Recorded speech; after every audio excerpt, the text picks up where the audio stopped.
So you're going to pass this exam, right? So how are you going to do that? Well, you're going to do it by studying lots and lots of questions till you get 100 score. Repeat the same questions over and over. And of course, do the vocabulary. Hey, memorize some vocabulary, whatever it takes. There's hundreds of vocabulary in the real estate language.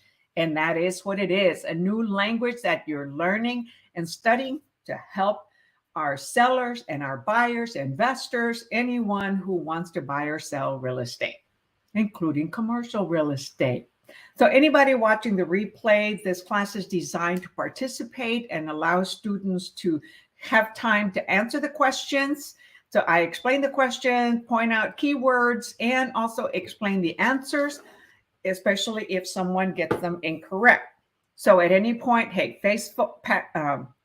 fast forward in between questions. All right. And this is Lillie Hendy coming to you from YouTube Agent Prep in Dallas, in San Antonio, Texas. Oh my gosh, I'm thinking of Dallas. Hey, I'm in San Antonio, Texas, okay, with YouTube Agent Prep. All right, so we're continuing with math questions, which everybody loves, right? You love math questions. That's what you got to tell yourself. I love math questions. I love math problems, word problems, until you achieve it, okay?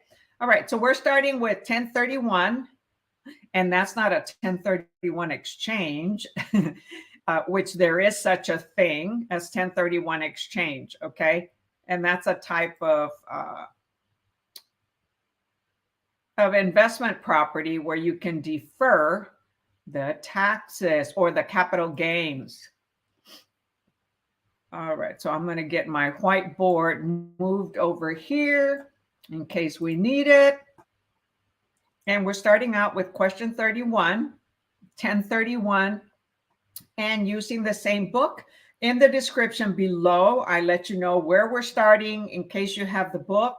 It is the Texas Real Estate book, right, by the Metling father and son and two other authors.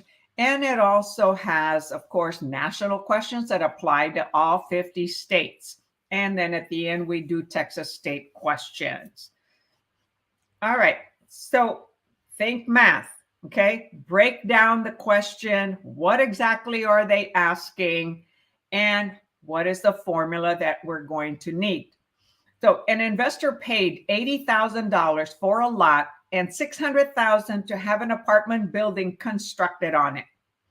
He has depreciated the property for the past 10 years on a 39 straight line schedule, meaning it depreciates the same amount every single year. So the 600,000 is divided by 39, and every year 1/39 of that amount is depreciated until there isn't anymore, until it goes to zero, the depreciation.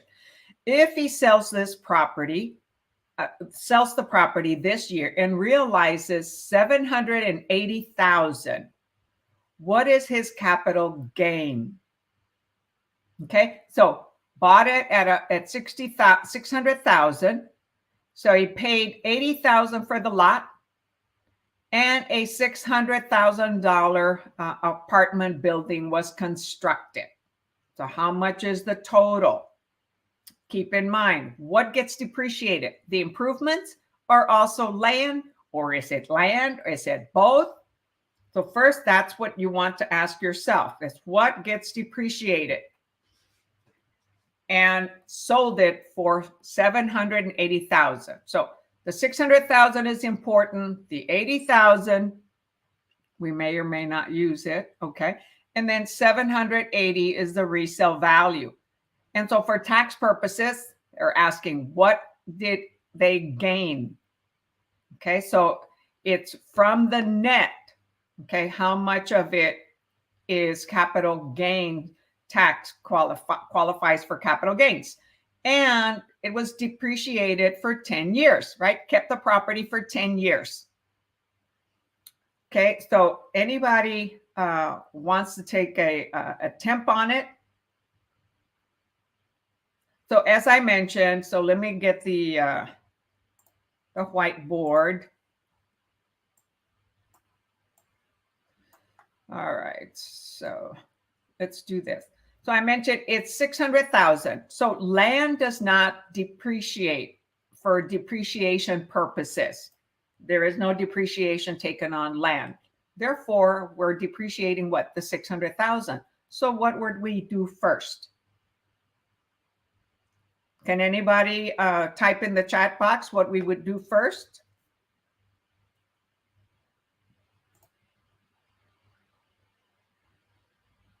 I'm going to use the nice thick one. Okay. So we've got 600,000. So we need to know how much is being depreciated every year, right? And how many years do we have? We have 39 years. So that's what we have to do first. Divide the value of the property, the improvements, by the 39 years so that we can get how much each year is going to be depreciated. Okay, so let's calculate that. So I'm using my calculator, all right, a simple calculator. 600,000 divided by 39, okay, gives us $15,384.62. So we're going to round it up. Okay, so when we round up, we use two little curves. So it'll be 15,385 is depreciated each year. And how many years total is it that it's depreciated? Kept it for 10 years. So times 10 years. Okay, I remind you, remember to keep taking forward the units. Okay, so each year, so times 10. Okay, so we're basically going to add a 0, right? 153,850, right? Anybody agree with me? Okay, so the book got a different answer. 600,000 divided by 39 straight line years. They got a different answer. They got 153,846. Okay, they did not round off. Okay, so I rounded off, right? And they didn't round it off. So it stayed at 846 because they solved it a little bit different. They went ahead and did 600,000 divided by 39, immediately multiplied by 10, and came directly to this answer. Okay, I did it in 2 steps so that you could follow me. So this is how much is being depreciated every year. For 10 years. Okay, so this is equal to what? 10 years of depreciation. And when someone is selling the property, so he sells the property this year and realizes 780,000. So sold it for 780,000. What is the capital gain? So what do we do next?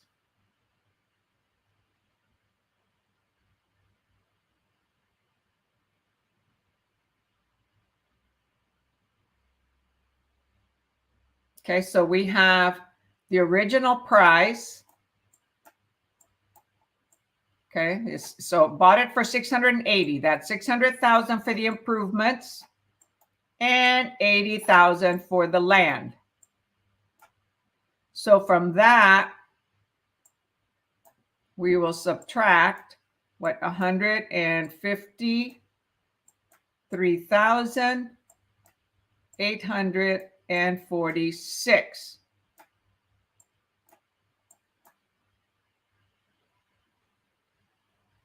Right?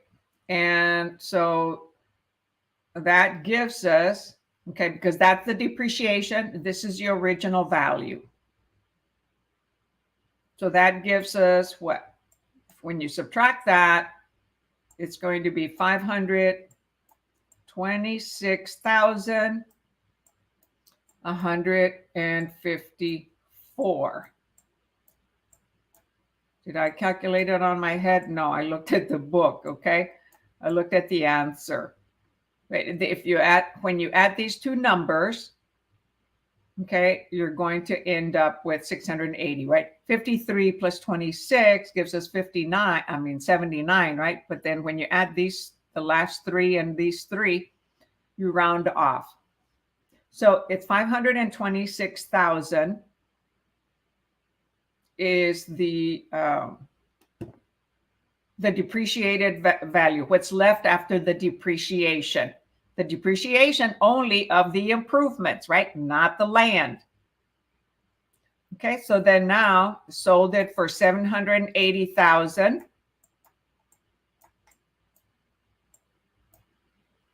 Subtract what the new basis is.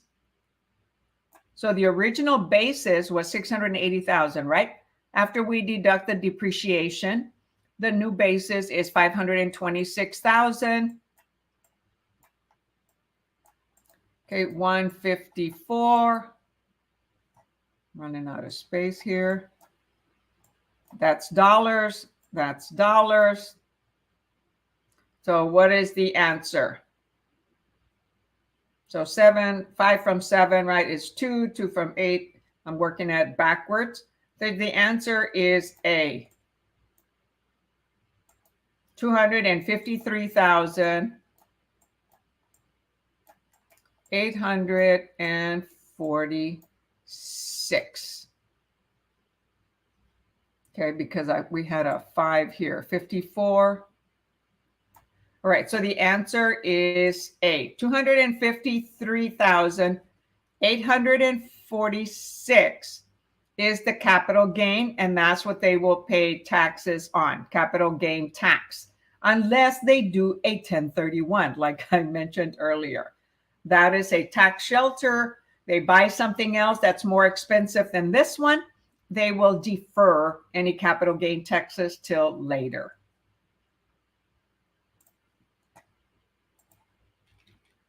So 1031 is A. 253,846.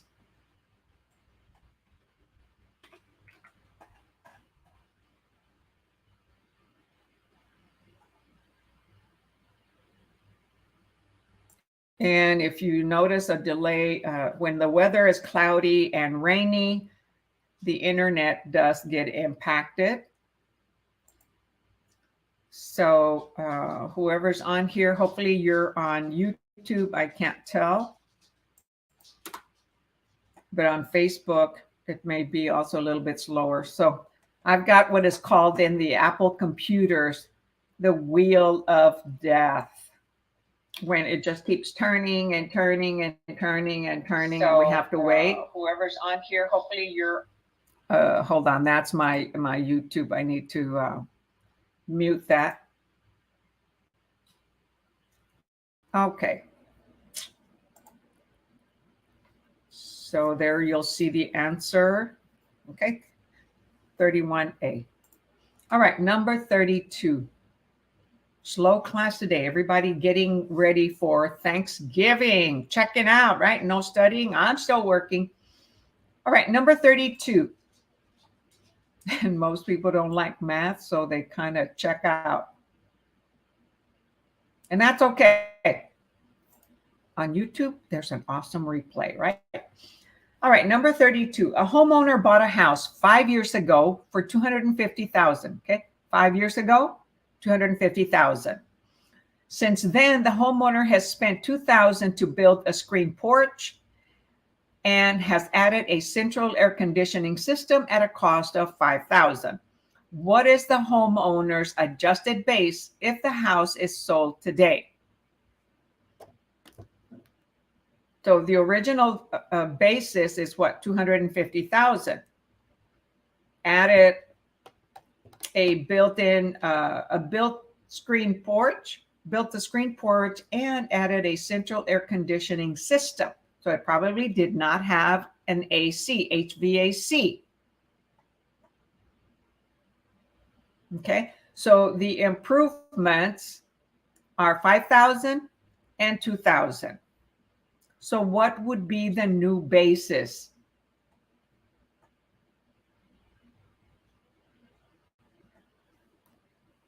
So the adjusted basis equals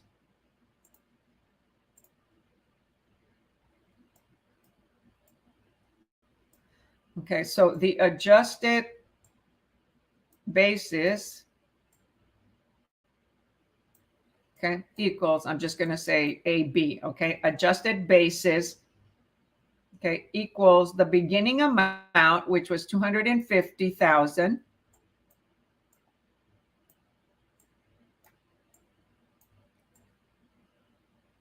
And I'm going to put a K for 1,000, okay, plus any capital improvements, which was what?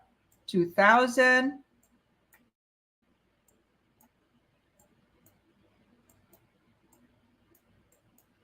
plus 5,000. And again, I'm going to use K for 1,000 because the system's responding slowly. Okay, so you add the improvements. Those are the improvements. And then we subtract the depreciation.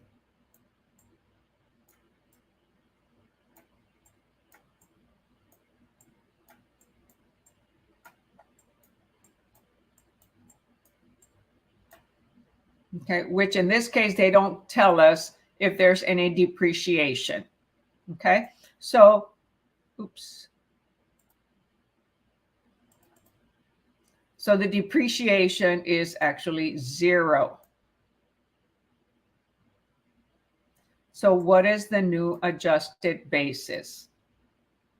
250,000 plus 2,000 plus 5,000 is 7,000. So the new basis is 257K. Okay, so the answer is B.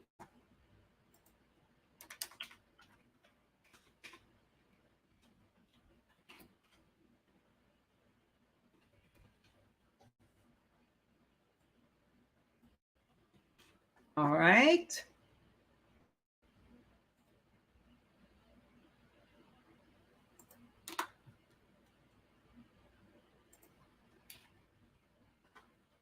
Okay, so 257. Any questions?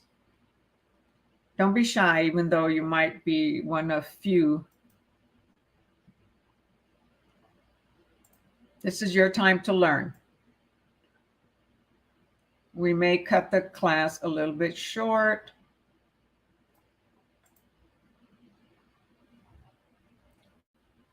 All right, number 33. A homeowner sold her house and had net proceeds of 265,000. Her adjusted basis in the home was 231,000. She immediately bought another house for 301,000. What was her capital gain? Okay, so her adjusted basis in the home, right, were 231. The homeowner sold the house with net proceeds of 265,000 and immediately bought another house. And then what for 301,000? What was her capital gain?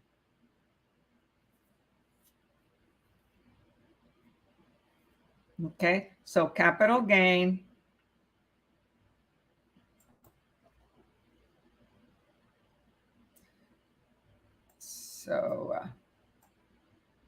So capital gain, I'll put CG, okay, equals the amount realized. Okay, so the net proceeds were $265,000 because capital gains are taken from the net,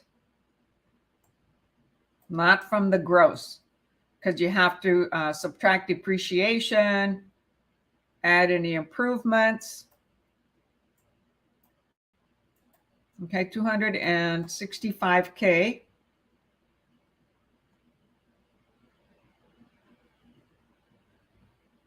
minus the adjusted basis, which was what? 231,000.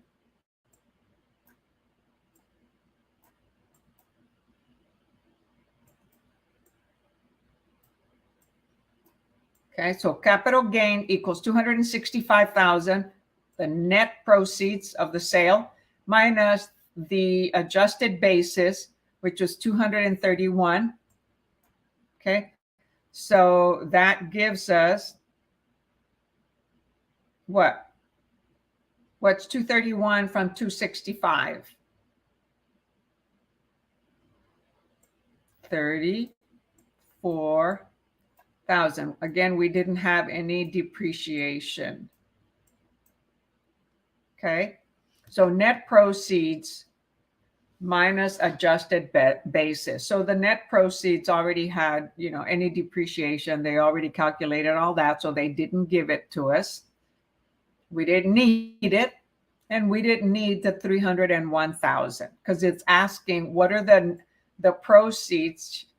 It says her adjusted basis in the home was 231. What was her capital gain? Well, it's between 231 and 265. So those are the only two numbers that are needed. The 301, they threw that extra. Hi, Cindy. Thanks for joining us on this week of going through Thanksgiving. So the answer is C, 34,000. And if you don't know the formulas, go back, or you can Google them or go back and look on your prep book to see what the formula is for capital gains. So it's net proceeds.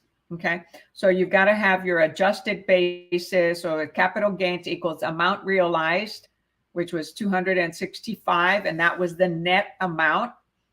Okay, minus the adjusted basis.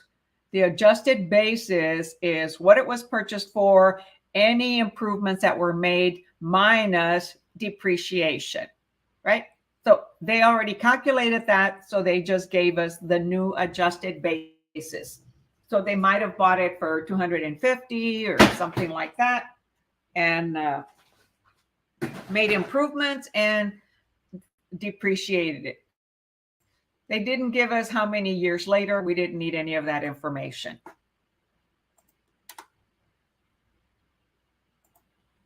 All right, number 34.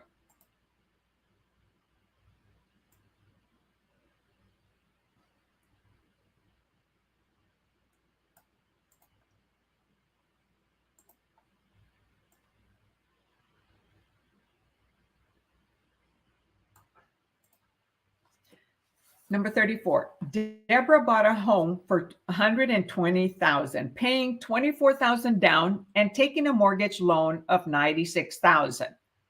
The following year, she had a new roof put on at a cost of $5,000. What is Deborah's adjusted basis in the house if she now sells the house for $150,000? Okay, so she put $24,000 down, but she bought it for $120,000, right? And added a new roof for $5,000. So capital again? So the beginning basis was what? $120,000, right? Plus any capital improvements, which was $5,000, a new roof. So that gives us what? $125,000 is the new basis.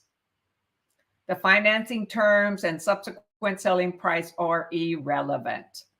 Hi, Delta. Yes.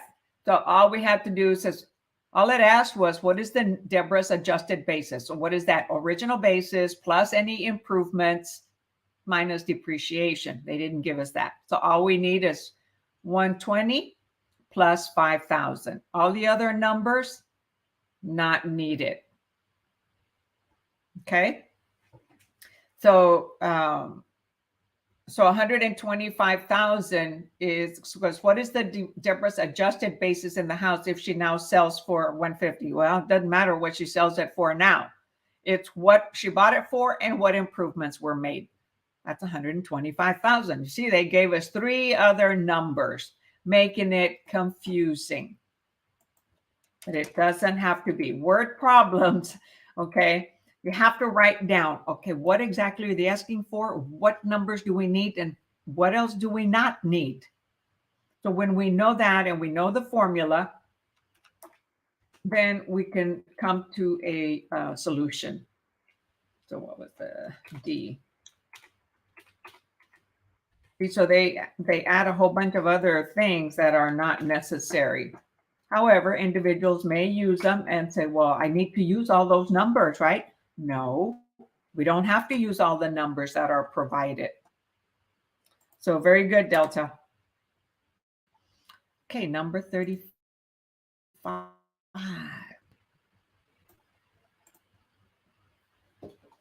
Any questions? No, I didn't draw that one because that one was quite straightforward. A certain investor wants an 11% return on investment, ROI, from any real estate investment. A property priced at $360,000 has a gross income of $60,000. Okay, gross income of $60,000 and expenses of $22,000. Approximately how much, too high or too low, is the price of this property for the investor to obtain their desired return exactly? So they want an 11% ROI. And the property from their real estate investment, the property is priced at $360,000. They get income of $60,000 gross income. So gross income is usually what? For the year or for the month or what? And expenses are $22,000. Approximately how much is it too high or too low, the price of this property? 1,000 overpriced, 8,000 underpriced, 15,000 overpriced, or 16,000 underpriced? So the formula here is value.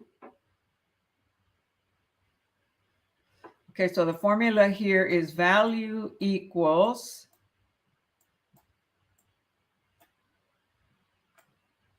value is the price, okay? And okay, the interest over the rate of return. Okay, V is the price and R is the rate of return. And so V equals I over R. Okay, so then we have the value of what? Then plug in the numbers to solve it. So the then plug in the numbers to solve for V. Okay, we're looking for V, if whether it's overpriced or underpriced. Okay, so they had 60,000 gross income minus, so we have to get what the net income is, right? Minus 22,000 leaves us with what? 38,000. Okay, so far we have 38,000. So that is the net income.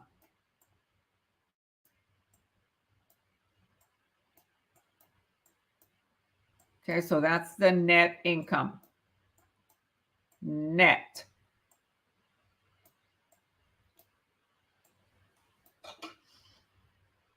Okay, the return is 11%, right? So we have value, which is the price, income divided by the rate. So we have 38,000.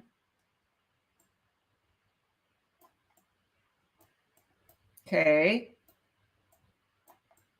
Divided by 0.11, right? We're converting the 11% to a decimal. And that's going to give us, let's see, what will that give us? So that gives us 345,000. Did somebody calculate it? 345,455. The answer is not A. Okay. So that gives us 345,455. Now, since the price is 360, okay, so the price, right, it says a property priced at 360 with a net profit or net gross income of what, 30, what did I say? 38,000, right? And an 11% ROI. So the 360 is the price that exceeds the amount needed for an 11% return by approximately 15,000. Okay. So the difference between 360 and 345, it's about 15,000, right? They rounded it off. It ends up being 14,545. So they rounded it off to from 545 to 15K. Okay. So for an 11% return, the amount needed for the price exceeds the amount needed for an 11% return by approximately 15,000. To be exact, 14,545 rounded off to 15,000. So the property is overpriced by 15,000. So it says approximately how much is it? Too high or too low is the price of this property for the investor to obtain their desired return. So if they were to pay that price of 360, they'd be overpaying. So the answer is 1035.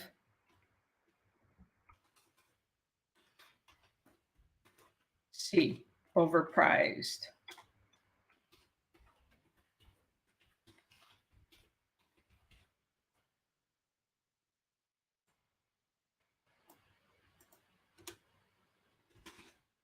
So the good thing, Cindy, is that you took a chance on it, right?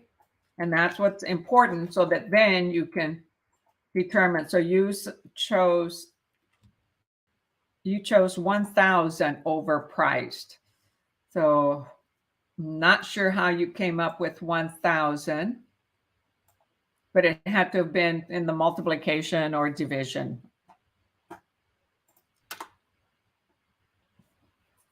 Okay, so again, V equals value, the price that we're looking for, okay, is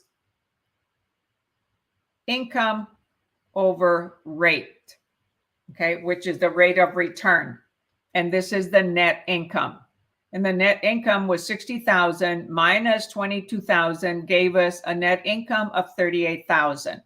So then 38,000, I put on there 380,000. Sorry, 38,000 divided by 11% gave us 345,455.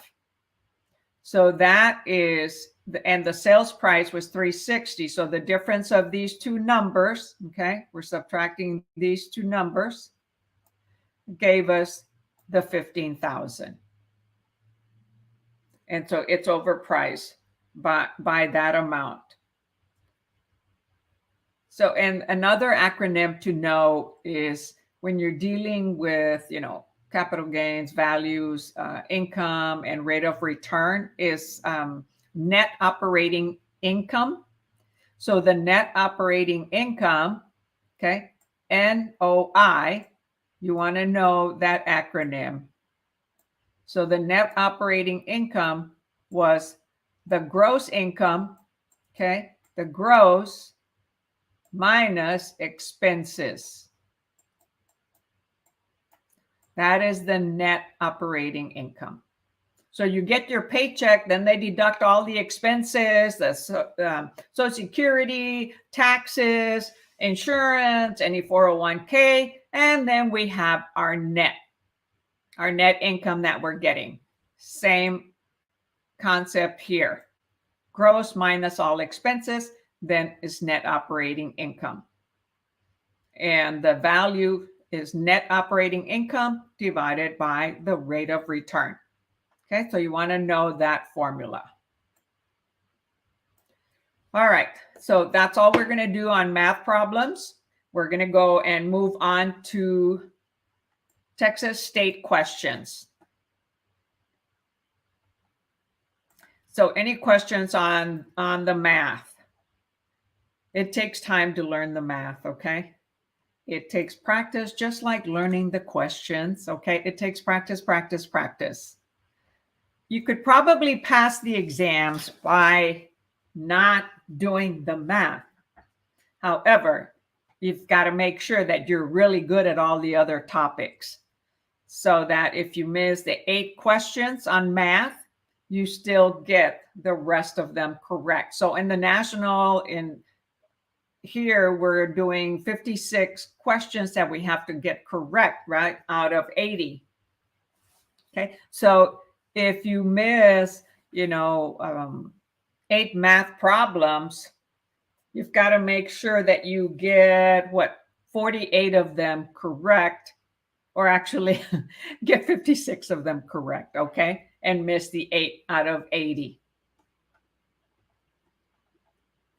So study the other topics. All right, so give me a chance here to fast forward. Anybody watching the replay, just go ahead and fast forward and we'll get started with Texas.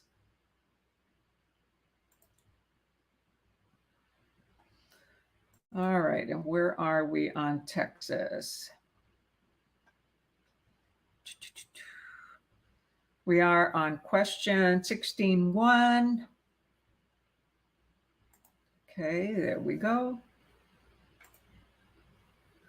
So if this is your first time to my YouTube channel, YouTube AgentPrep, hey, we know what to do by now, right? Tap that subscribe button, click that little bell so you're the first to get notified every time I go live or upload a new video, and click the thumbs up if you find this video useful and helping you towards preparing for your exam and to pass.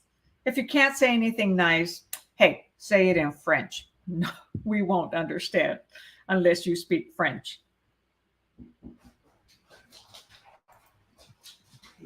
All right. She had dinner. She had dinner? Okay. Yes, thank you. Have a good night. You too. Bye, Bailey.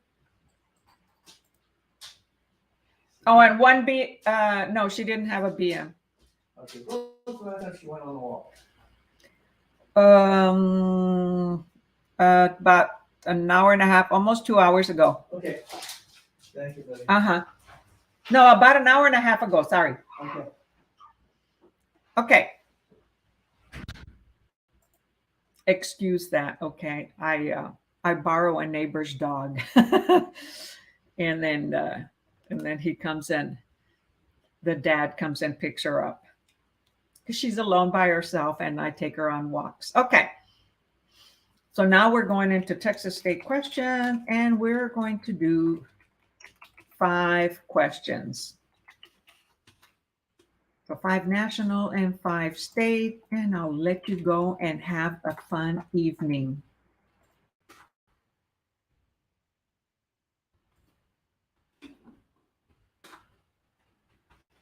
Okay, here we go. 16.1. So this topic is called Special Topics in Texas Real Estate. Special topics. Okay, you had a section of that in your probably Principles of Real Estate, okay, or the brokerage one. All right, number 1. Texas is a community property state, right? Which is somewhat almost equivalent to tenants by the entirety, right? And what does that mean? When individuals are married, right? When two individuals are married. Effectively, this means A, once married, all property in both states is owned equally between husband and wife. B, upon legal marriage, all property becomes owned as tenancy in common. C, spouses, with some exceptions, share property acquired during the marriage, but not what each owned beforehand.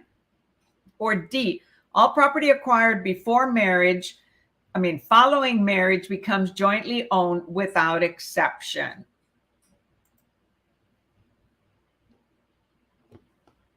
So type your answer in the chat.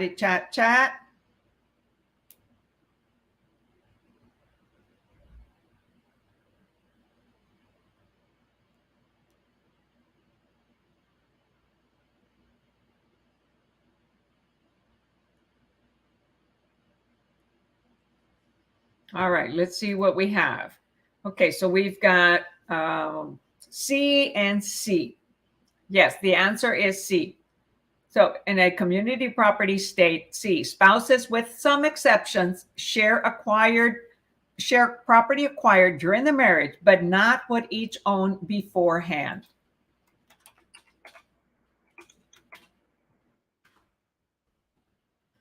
Now, if whatever they owned beforehand, and now they're married, if one of them is an investment property, let's say they have multiple properties, one of them is an investment property, and that property is rented and generates income, that income will be community property because it's being generated after marriage, even though from a property that's owned by one of the spouses. Anything being generated now belongs to both.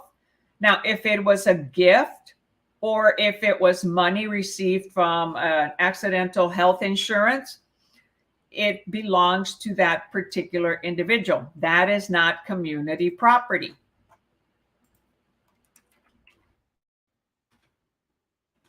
So if it was a national question, it would be tenants by the entirety, not what's the second one say? Tenancy in common, right? Tenancy in common also means two or more, and a couple married is two, right? But not more. And with tenancy in common, you can have different percentage ownership. When you're married, you're tenants by the entirety or community property. Any property bought while married is 50-50 ownership. With tenancy in common, even though two individuals, it can be 60-40, 50-50, 70-30, 20-80, or 90-10, okay? All the different types of percentages. All right, so that's the key. Income from property they owned before would be community property. Yes, when it's earned during the marriage. Now let's make another situation. So let's say the spouse has some under an LLC or a corporation, and that corporation uses money to remodel, repair that property or pay mortgages, overhead expenses, and the income generated from that property goes to the LLC or corporation. That is not community property because nothing is being, no sweat equity, no money coming from the two joint within the marriage from their jobs or any other income is being utilized on a property that's owned by a corporation. So some couples, when they've been married, divorced, married, divorced, should they own multiple properties, they will probably put them on an LLC or a corporation in order to keep them separate and not have to share that with their spouses. Okay. DB Fit. I passed my exam last week, the state. So just want to say that you for your live streams and videos. Oh my gosh, congratulations. Oh my gosh, on Saturday we had 3 individuals, right, that had passed and one taking their state. Congratulations. God bless you. Congratulations. You are now did you already select a brokerage, a sponsor, right? You didn't check out EXP and talk to me. So if you already selected one and you're already active, congratulations, right? You're on your way to build a successful business. Keep your mindset that way and do a lot of activities. Okay, do a lot of activities and lead generate. That's how you're going to get clients. That's going to bring you money, because you can start making money really quick. Doesn't have to take 3 months, 6 months, 9 months, or a year. It all depends on you. So here's a congratulations from Cindy and from me. Yes, awesome. Thank you so much. I'm so glad that my videos contributed to helping you prepare for your exam. Okay, Delta says, so an LLC Corp is a different entity. Yes, that is an entity. And they could have shareholders, their own stocks, or limited liability partnership with somebody else. And anything that's purchased by that LLC or subcorp or any other type of corporation is owned by that. And their monies are used to purchase properties, operating expenses, and remodel or whatever has to take place with that property. Therefore, if it's a rental property and it gets income, it goes into the LLC business account. It does not get commingled with the personal income by the two spouses. So it's separate. Okay. If they don't have an LLC, then any income coming in belongs to the two, not four, belongs to both spouses. It says also the blue book from Amazon, which you have linked, also is helpful for me for my review. Awesome. Yeah. So let me show the book that DB is talking. Hey, DB, refresh my memory and let me know what your real name is. So this is the book that he's talking about. That's in the link in my description that you can purchase from Amazon. And I will end up getting a little bit of a fee from Amazon because I am an affiliate. So did you use that mostly for state? Okay, Deepak Bal. All right. Well, congratulations. Did you already select a brokerage? Or when did you pass your exam? Let's see here. You passed last week. Woohoo! Right before the holidays. Well, don't take a break, man. Get going. Or another thing is, if you're not going to start practicing real estate until January, then don't sign up with the MLS or anything. Let's say you're going to take a month off. Like when I passed my exam the end of November, kind of like you did. I think I passed mine November 27. And I was going out of state for a whole month. So my license became active. I joined a company, but I said, hey, I want to start out in January. So my license went active. However, I did not join the MLS board until I came back. So my starting date was actually in January. And then I paid the whole year dues to TAR, NAR, and the local board, because that ends up being like $405 or something like that to join all three on January 1st. You have to pay that. When you join, in December, November, then you have to pay a prorated amount, for December and the rest of November. So I would think about it. So DB, you said yes. I asked several questions. Was the question yes to Cindy, or was the question answer yes to having a sponsor and when you're starting? So which question was the yes answer to? So thank you so much for coming in here and letting us know, Deepak. I greatly appreciate it. All right, so use the blue book mostly for the state portion. Read and memorize all these important points. Woohoo! Awesome. So yes for both, okay? So he used the blue book for the state and already has a sponsor. Awesome. Okay, so strategize financially as to, when you're joining the board and starting to make all those expenses. If you want to get going now, hey, do it, man. You could probably get some sales in December because lots of realtors take vacation for the whole month of December and starting now. I did back then because I was just getting started in Texas, but not now. I work through it. I take the main holidays off, and I have shown houses on actual holidays before because that's when people, travel and visit. So like the weekend of Thanksgiving, I'll be showing houses Saturday and Sunday to a client that we already wrote 2 offers and terminated one. The other one never got consummated or executed.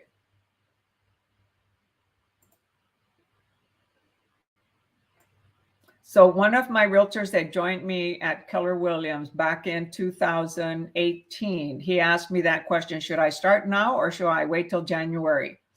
I said, look, if a lot of people already know that you joined and you're ready to get going, do it. Oh my God, within 2 weeks, he had 7 listings, and this was before the year ended. Okay. He had a great network, talked to a lot of people, friends, and started getting referrals from friends and stuff. So in less than a month, like in his first 2 weeks, he had 7 listings. So you don't necessarily have to wait. Okay, says, thank you again. Mostly probably will start on December. Awesome. Hey, start running, okay, in the year with a boom, with a bang. Get some listings or get some buyers to start working and closing deals in January, okay? All right, Cindy says, thank you. State is all I have left. I will be scheduling very soon. If you don't mind me asking, how was choosing your brokerage process? Go ahead and answer that, DB, if you're still on here. A lot of times individuals have friends that they already know that belong to a certain brokerage and join that. Others interview 3, 5, 7 different companies. So it just depends. Some individuals want a small company, that has, 3, 4, 5 realtors, a small brokerage, and others like top leading companies like those that like, a Cadillac, a Mercedes, a BMW, a Lexus, a Lamborghini, or a Bugatti, or those, they go to the top, right? The leading team. So it just depends what you want for yourself, okay, and what you need. All right, number 2. Oh, did we already do number 2? Oh no, you answered number 2 already. Wow, Delta, you're on the go here. Can't remember if I showed the answer for 6.61C. All right, number 2, a husband in a community property state acquires a vacation property as a family gift on the first anniversary. What is the ownership status of the property? A, each spouse owns half of the property. B, the wife owns half of the property, but must forfeit her share if she divorces. C, the property is shared since the conveyance was not via an inheritance. Or D, the husband owns 100% of the gift.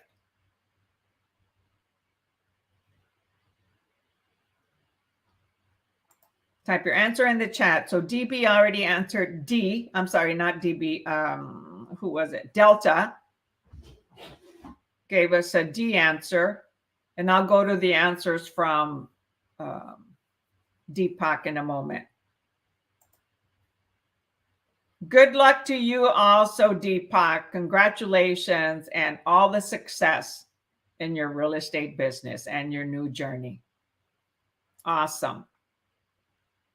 So the answer is D, 16.2D.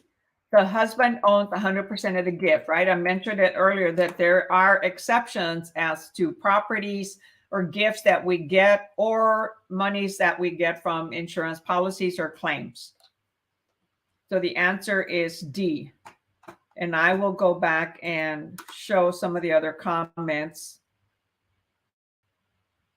So everybody watching or the replay will be able to see what was being discussed. Okay, so a question was asked. How did it go about selecting a sponsor? So let's see here. So this is what Sandy was asking. If you don't mind me asking, how was choosing brokerage process? And let me see.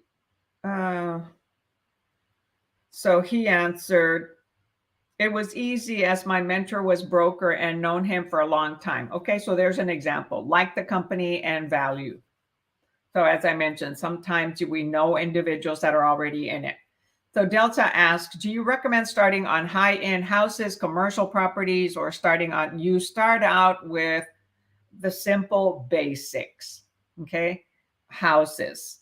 Commercial, most agencies are going to require you to work with someone else if you get a commercial client because it's a different animal and you don't have experience. You don't have experience selling houses. So most brokerage won't let you do, well, not most, but a lot of them won't let you do commercial, okay, because you don't even have experience selling houses. And when you start with houses, okay, keep in mind, y'all, you're starting a business from scratch. How much do you know about real estate? Just because you passed the exams and you studied the book. When you became a doctor or somebody becomes a doctor or dentist, do they start working on people right away? No, they have to do internships and practice. Okay, sometimes practice on what do you call them, carcasses and deceased individuals. So it depends on where you're located. If you're located in an area that has the high-end prices as normal, like let's say your medium is 450,000, well, then you're going to be dealing with 450,000 median price. So you could end up dealing with some below and some above. However, you work with whatever lead that you get. If you don't have the experience, you have a team beside you or behind you to support you and the broker. So you don't have to start with low end and you don't have to start with high end. So, but if you can, then bring the support of others to help you when you get a high end property. Okay, you may share part of your commission, but hey, share something on a high-end property. Woohoo, man. How many small deals would it take to get one of those? So might as well have somebody help you to get a higher end property. But when you're dealing on it on your own and you're not on a team, you're going to work at taking whatever you can get. If you get a $10,000 lot, why not? You're going to put your sign up, right? And sign is marketing, right? You get a $100,000 piece of land.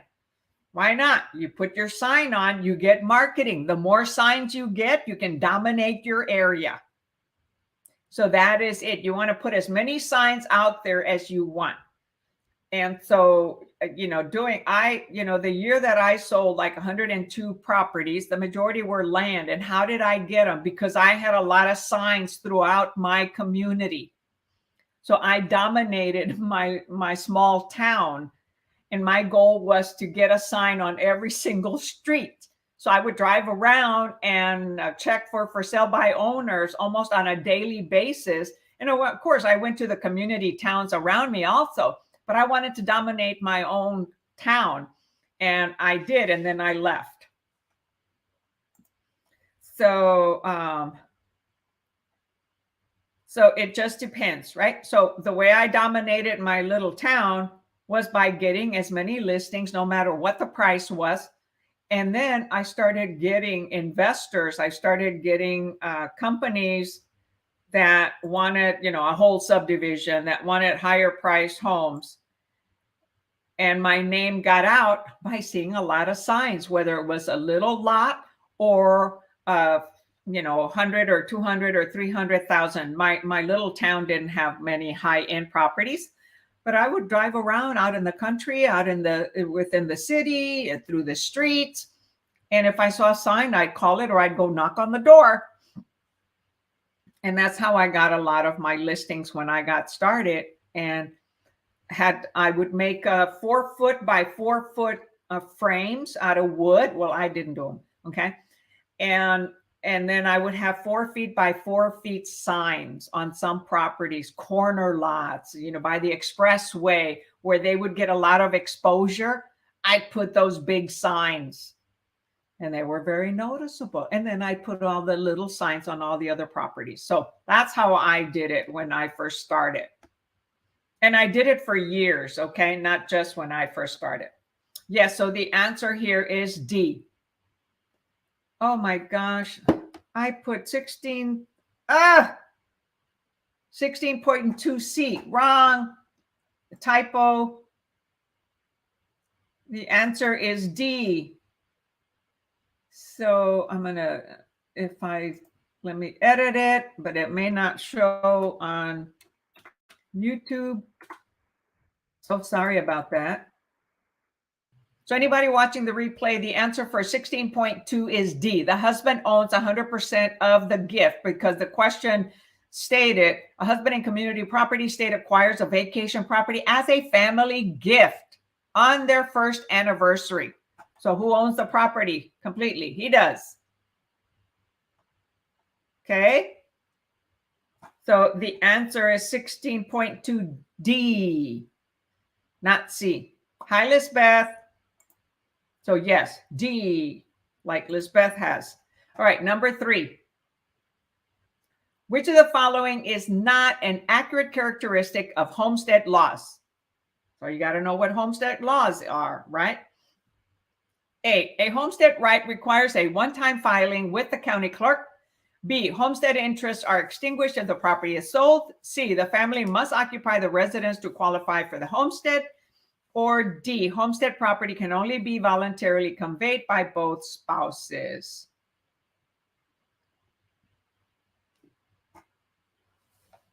No, which one is not?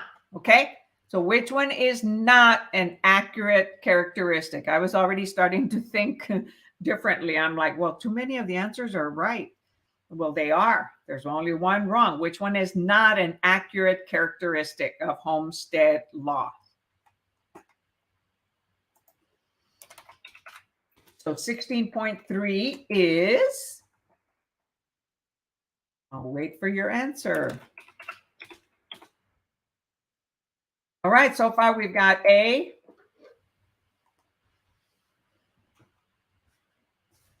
Hey, it's so awesome to see several of you here, okay, on a Thanksgiving weekend. And that's what it's going to take when you're running your business, to work through before and after holidays. And sometimes you might show on the actual holiday itself after you've celebrated with your family. Yes, the answer is A. Unless you're a single individual, don't have any family around, or you're traveling or whatever, hey, go work and help some people out. People want to show houses. People want to look at houses. But make sure you have a pre-approval. Pre-approve them first. Show them one house. And if they want to see more, say, hey, are you pre-approved? I need that pre-approval letter. So you don't spin your wheels with looky-loos. If you know what I mean, looky-loos. They just want to take your time and look at houses. Well, there's open house properties available to go look at. I was one that, man, I'd get in the car as soon as they gave me a call because I was hungry, right? And I didn't know how to work with buyers, right? That was the beginner. And even after a few years since I changed to different markets. Okay, number 4. Which of the following best describes a homestead tax exemption? A, an exemption from property taxation of portions of the homestead's assessed value. B, a direct reduction in the homestead property's tax by a certain percent. C, a homestead property is exempt from taxation, or D, a homestead property's equity is exempt from taxation.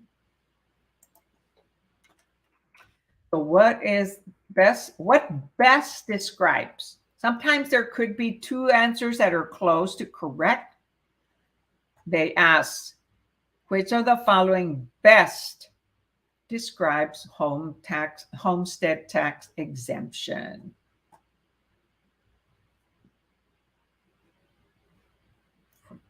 $16.4.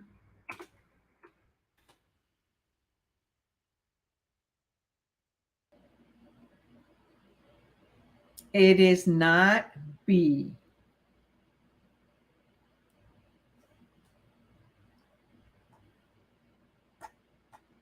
So take another attempt.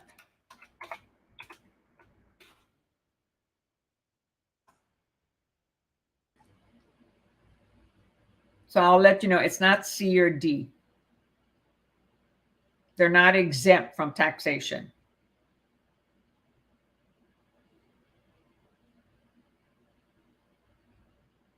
Yes, the answer is A. No need to say sorry. Sorry, yo. The answer is A.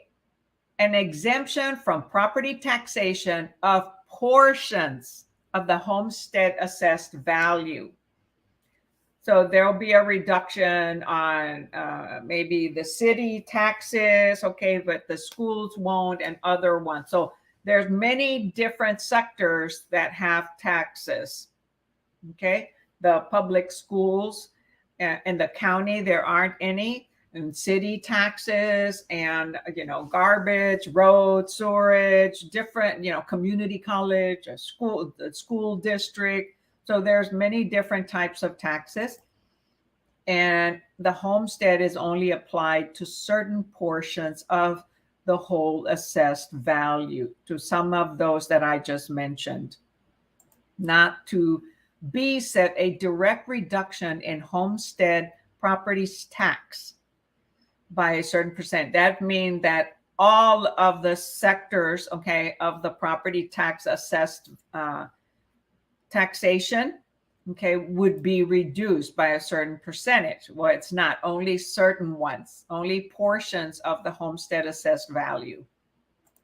And remember, it's not the market value, but an assessed value that's generated by the assessor, the county tax assessor. And they have awesome systems to do that with. And they can be protested every year, especially if nothing was improved, but taxes keep going up. So every year they send out letters to give a homeowner the opportunity to protest any increase in taxes.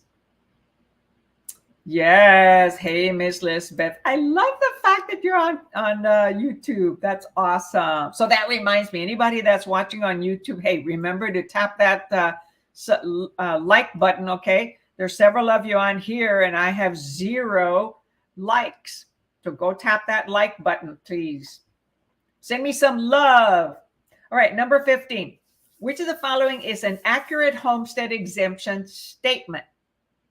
Okay, which one is an accurate homestead tax exemption statement? A, 10,000 exempt from county purposes. B, 15,000 exemption for school district. C, the standard homestead amounts are granted to each family member resident. Or D, disabled persons can receive more than one residence homestead in a year. All right, so far I've got B, I've got A. Anybody else?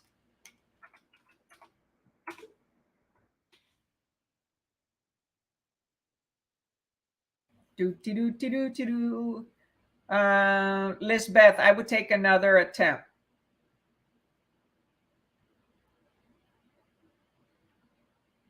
Because properties in the county don't have county taxes.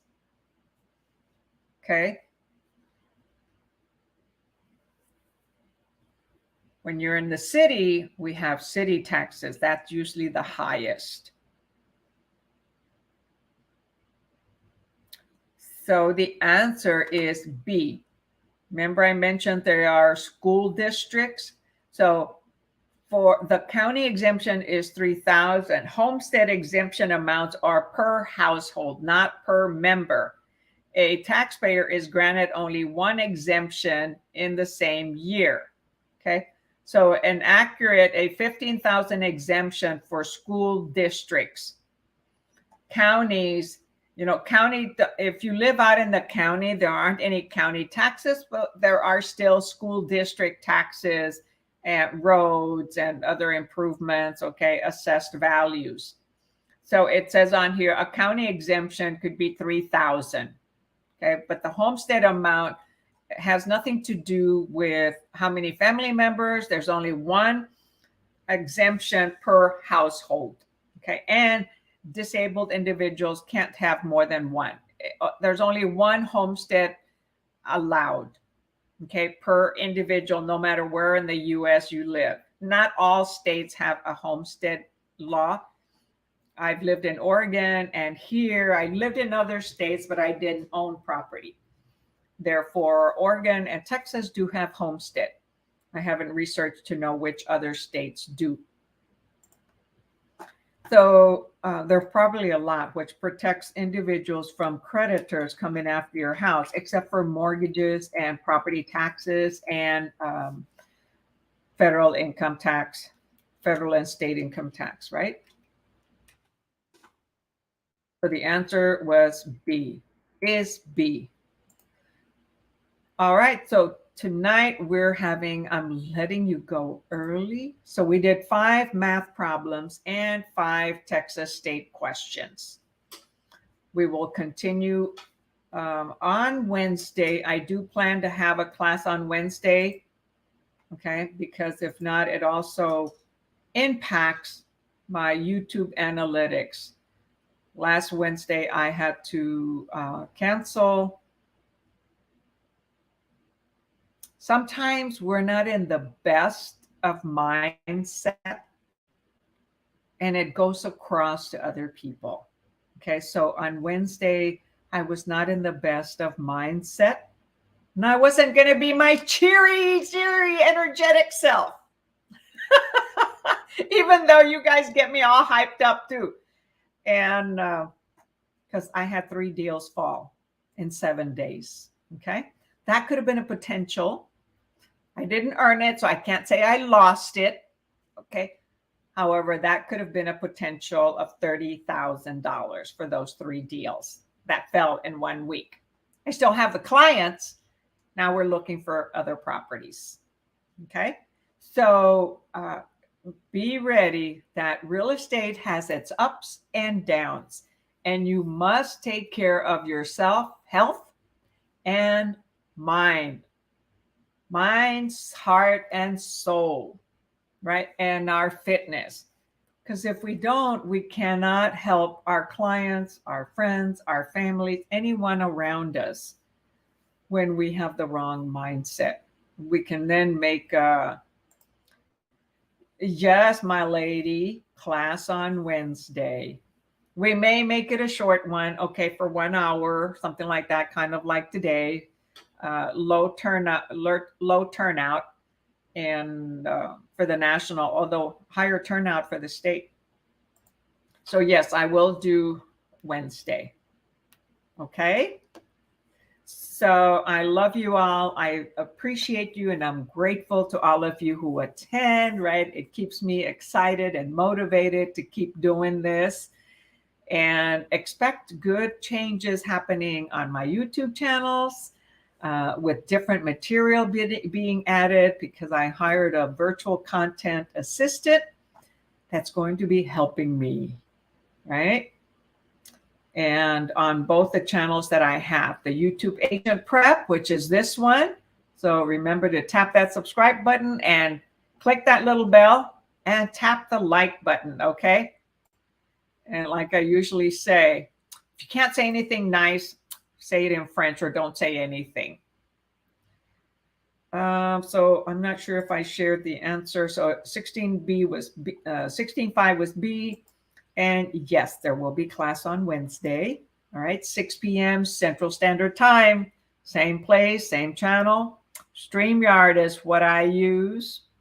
So any questions before we go? And if anybody doesn't come back, hey, happy Thanksgiving.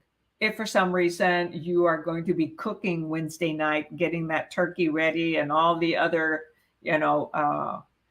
goodies that go along with the turkey. So if no questions, until next time, catch you all later.